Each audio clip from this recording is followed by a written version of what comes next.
சில பிரச்சனைகள்லாம் ஓடிட்டுருக்கு இல்லையா, அதெல்லாம் நீங்கள் அதுக்கு போராடி ஹர்ட் ஆகிறதெல்லாம் நான் பார்க்குறேன்.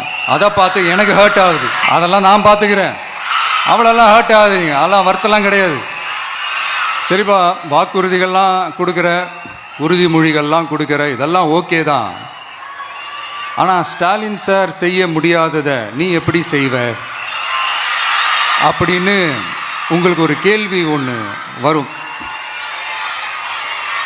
அது சிம்பிளாக ஒன்று சொல்கிறேன். இப்போ தான் ரீசெண்டாக அதை பற்றி நான் முழுமையாக ஒன்று தெரிஞ்சுக்கிட்டேன்.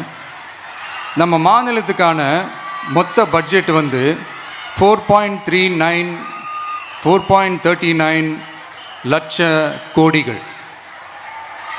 அதில் 30% ஸ்டாலின் சார் டாக்ஸுக்கு போகுது. இது என்னடா புது டாக்ஸ்ன்னு கேட்குறீங்களா? ஆமாம், இந்த பட்ஜெட்லேருந்து ஒதுக்குற நிதியில் 20% ஸ்டாலின் சாருக்கு போகுது. அதில் 10% அவங்க மந்திரிங்களுக்கு போகுது. மொத்தமாக 30% ஆச்சா? கவர்மெண்ட்டுக்கு தான் வரி கொடுப்பாங்க. ஆனால் கவர்மெண்ட்டே ஒருத்தவங்களுக்கு வரி கொடுக்குதுன்னா அதுக்கு பேர் ஸ்டாலின் சார் டாக்ஸ் தானே. இதை விட நாகரிகமாக நீங்கள் அடிக்கிற கொள்ளையும் நீங்கள் அடிக்கிற ஊழலையும் சொல்ல முடியாது. மக்களுக்காக ஒதுக்கிற பணத்தை நீங்கள் அப்படியே சைடில் ஒதுக்காம மொத்த பணத்தையும் மக்களுக்கே செலவு பண்ணிட்டா ஒரு சூப்பரான நல்ல அரசாங்கத்தை கொடுக்கலாம்ல.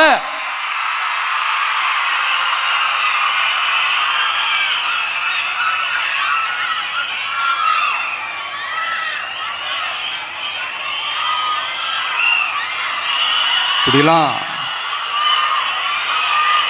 சைடில் ஒதுக்காம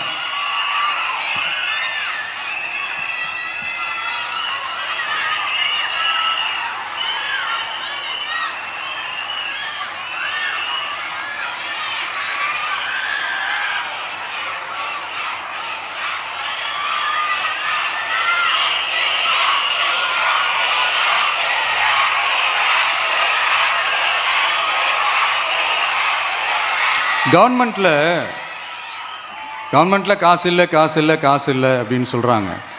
ஆனால் விடிய காத்தால எல்லார் அக்கௌண்ட்லேயும் 5000 ரூபா போட்டுறீங்களா? அது எப்படி?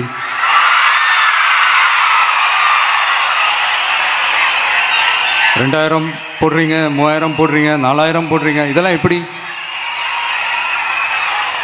ஸோ கவர்மெண்ட்டில் காசு இருக்குது, பற்றாக்குறை தான் காரணம். அந்த பற்றாக்குறைக்கு காரணம் என்னென்னா இந்த மாதிரி ஸ்டாலின் சார் டாக்ஸ். இதை முதல்ல இதெல்லாம் ஒழிச்சாலே போதும், எல்லாமே தன்னால் நல்லாவே நடக்கும்.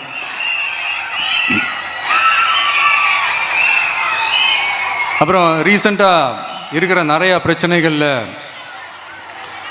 சில பிரச்சனைகள்லாம் ஓடிட்டுருக்கு இல்லையா, அதெல்லாம் நீங்கள் அதுக்கு போராடி ஹர்ட் ஆகிறதெல்லாம் நான் பார்க்குறேன். அதை பார்த்து எனக்கு ஹர்ட் ஆகுது.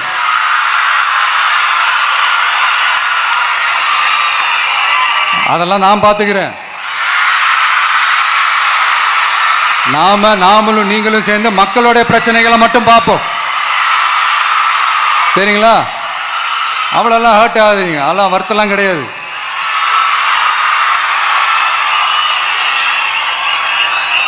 சரியா? கான்ஃபிடென்ட்டா இருங்க. நல்லதே நடக்கும். வெற்றி நிச்சயம்.